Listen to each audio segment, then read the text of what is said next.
Hello, I am Jo. I'm still trying to figure out how all of this works. Today I'm just gonna be doodling. I'm gonna try and doodle my OC, Katsuro, and gonna see how this works.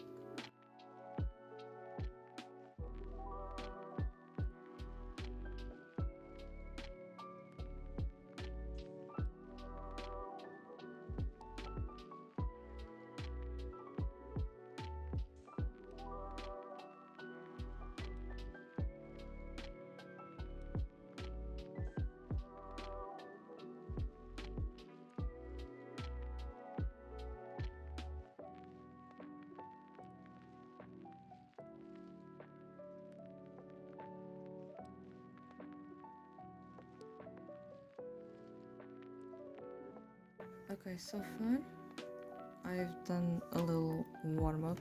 It's not even warm-up properly, but you know what I mean. I haven't drawn today yet, so I am very stiff, very rust. And then I started drawing the pose that I'm gonna draw Katsuro. And my usual process for sketching is I start very messy with very thick lines, drawing over and over the same shapes, and then I start carving them out with the eraser. That's the way it makes the most sense in my brain. It's making it all too much, way too big, wrong lines all over, and then start carving out the shapes that I need. This is my usual thought process. It's what makes the most sense to me. So yeah, let's keep going. The body seems okay. It could be a lot better, significantly better. This legging specifically seems kind of wrong. Yeah.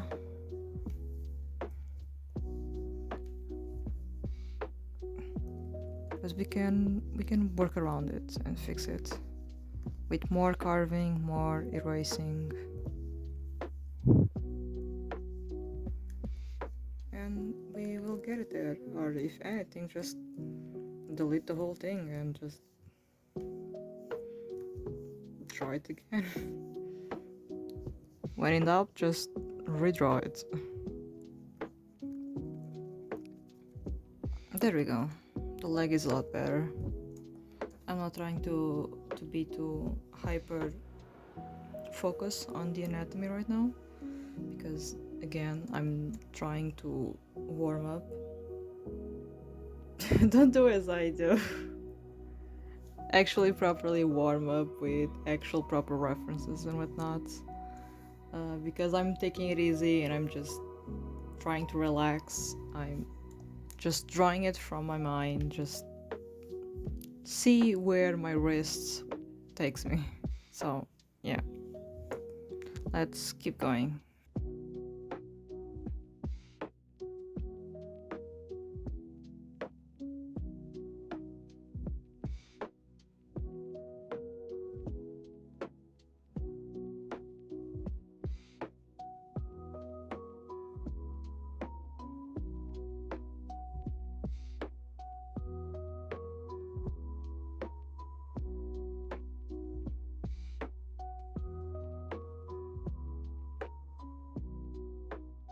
Well, I guess the second phase of the sketch is done. My usual method is do the whole body first, the anatomy, the skeleton underneath completely first, and then on the second phase of the sketch I start doing the clothes and all of the accessories and whatnot. Since I know this character quite well, it's much easier to jump immediately to this phase. If I was creating a character from origin, completely from the start, I would go to multiple sketch iterations where I would, for example, I will never start immediately the line art if this was a completely new character, because I still don't know what each of these objects are. I will then refine the sketch. But because I do know this character quite well, I will just immediately jump I know what all of the parts are, how each drape is gonna look. So yeah, I guess we're going for the line art now. The head does look a bit small, doesn't it? Yeah, the head does look a bit small. It's more of the feet that look kind of big. It's okay. We can fix the feet.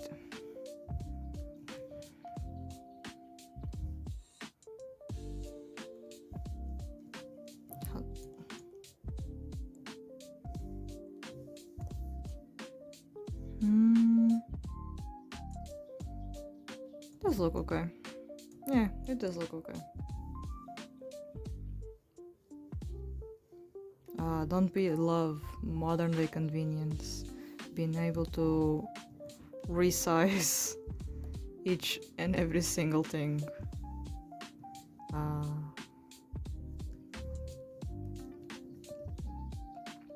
Traditional sketching is nice as well. The fact that you get stuck with the tools and you have to erase.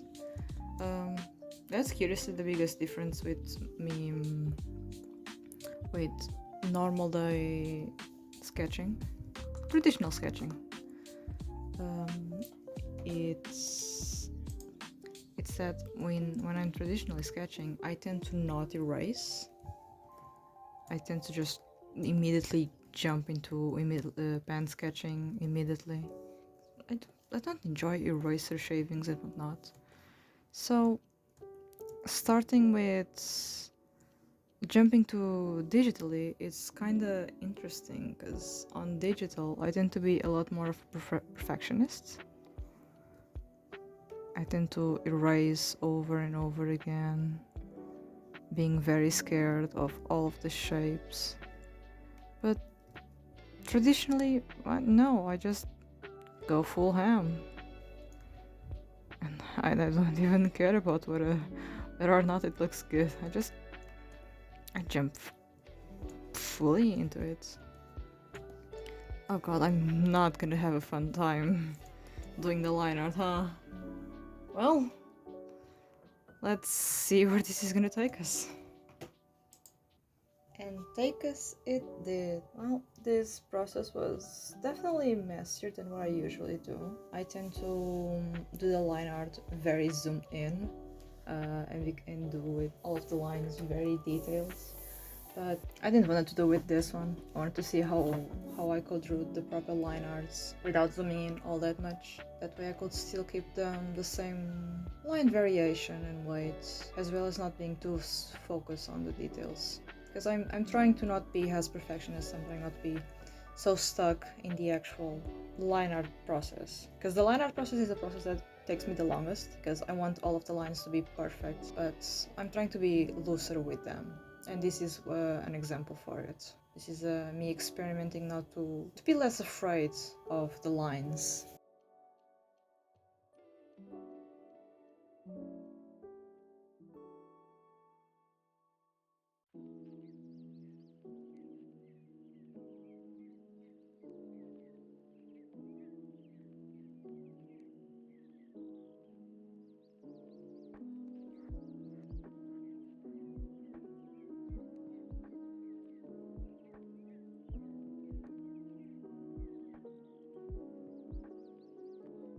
I suppose I can tell you a little bit about Katsuro.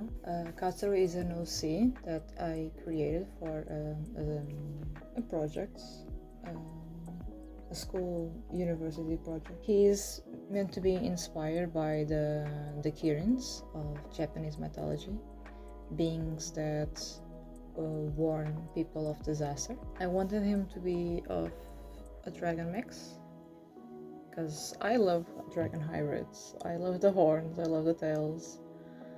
Oh, I love dragon hybrids so much. One of my favorite fandom headcanons I have about dragon hybrids is that they can purr. Oh, that looks so cute. Hybrid dragons purring. And them becoming noodles, just piling up all in a circle like a snake.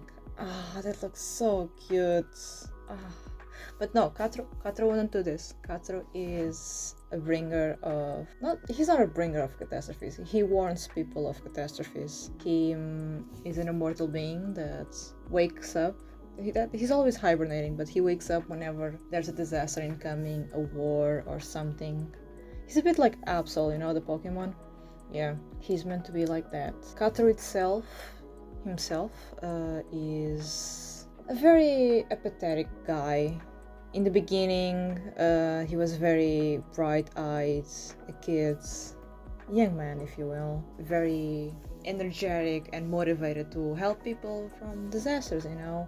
Like, oh, this is my duty, this is what I have to do. I enjoy helping people, but then after so many wars, so many disasters, specifically so many man-made disasters, he realizes that, hey, why do I keep on helping people from these man-made disasters? Why do they not learn about their actions, about their history, that their actions have consequences?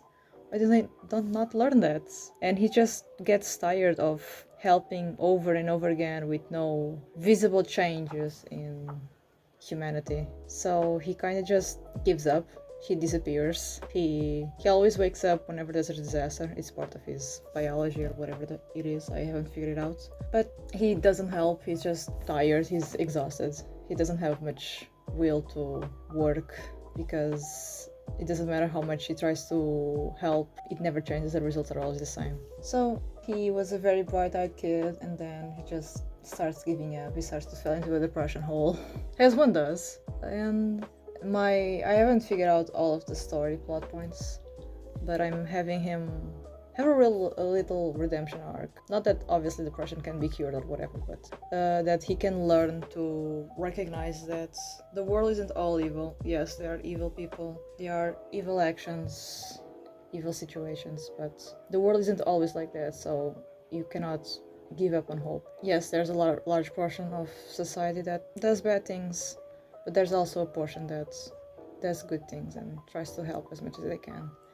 And the whole plot point of the story about him is that he meets two refugees of war, two sisters, and he starts recognizing that there's still hope in humanity by helping them. He feels guilty by seeing the sisters. One of them is a child, is a 10-year-old child, and the other one is a 25 something, 27, I don't know, year-old woman. And he recognizes just how exhausting it is to, in the middle of a period of war, being refugees, trying to keep the innocence of the young girl of Asuka. Her name is Asuka. And in this story, he finds hope again in humanity and learns to not put all of his weight, all of his pressure that his role has in the world on his shoulders. He learns how to share the burden. And well, I don't have much of the story stuck. I have the story of the sisters made, but how they help around the story and how it develops, I haven't really got it done.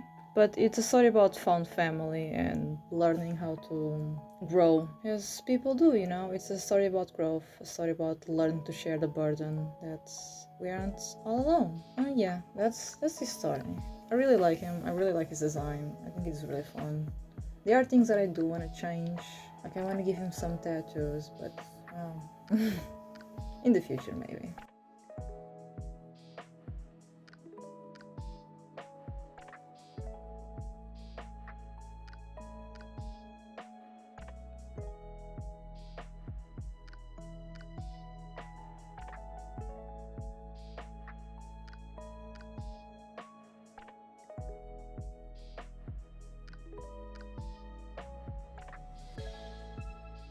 And this is my coloring process. I don't usually do it like this. I tend to do all of the colors in separate layers so that it's easier for the cleanup. But for this one, I wanted to try and do the coloring process all in one layer. And it wasn't that messy. It was a little bit messy. Maybe I need to do a mix of both processes. Like the big areas I do cleanly. For example, in this one, maybe the skin, all that is blue, I will do it cleanly, and then on another layer I will mix everything up, all in the same layer, doing the skin tones, the details, the jewels, the reds. Yeah. all of that in the same layer.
I do like a lot how the illustration work looks without the actual rendering. I think it looks very nice. Maybe I should have kept it that way. Maybe. I don't know. I do like rendering, but this illustration looks very good without any sort of shadows and lights.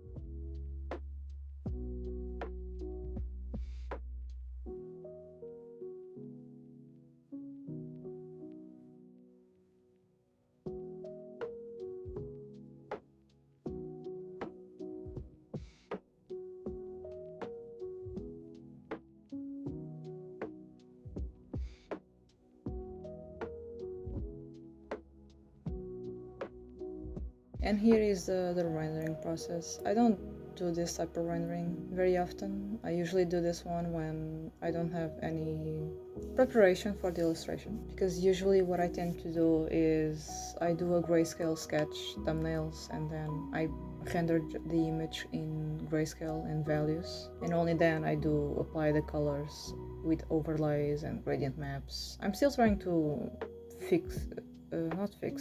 I'm still trying to properly refine that technique. It's still a little bit messy. But this method is the typical drawing over it in a multiply layer. I usually tend to do 3 multiply layers, and it always ends up looking a little bit muddy, but that's because I wasn't too careful while doing this one. Usually when I am a lot more careful and I actually take my time, it tend to look a lot better. But this one, I want it to be faster. I'm trying to learn to find where is the happy medium of working fast and still being of a high quality. What I'm trying to say is I'm trying to stop being a perfectionist, but still have the same level of perfectionism. It's confusing. I'm trying to find the happy medium for that, because I want to work faster, but I also really enjoy rendering.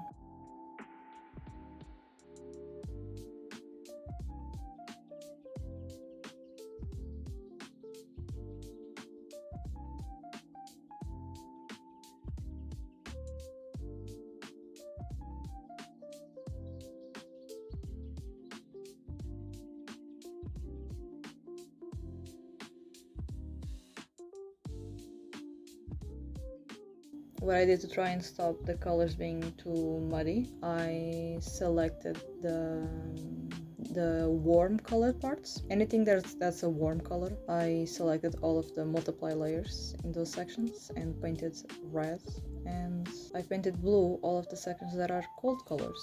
That way it doesn't look as muddy, if you will.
I had this whole idea where I wanted to do a ball of fire in his hand because that's how his power works, but I gave up on it. That's why I was doing all of the lightning in that one direction. I wanted to make him hold the flame, but I got too lazy and just gave up on it. So I just did a simple illustration, no background, no anything.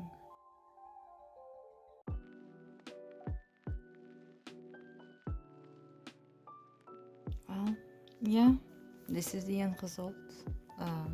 It's a little bit messy, messier than I would have liked, but it's how it turned out in the end. It's the end result, and well, it could be a lot better, could be a lot worse. I do like him. I do like it. The final thoughts. I really like the overlay trick on the line art, because it makes it so that the line art it becomes immediately colored instead of being pure black. This helps specifically when it comes to the when I have parts that are abundant in light. It's very messy, don't look up close. I do like it. Yeah, I do like it. Thank you.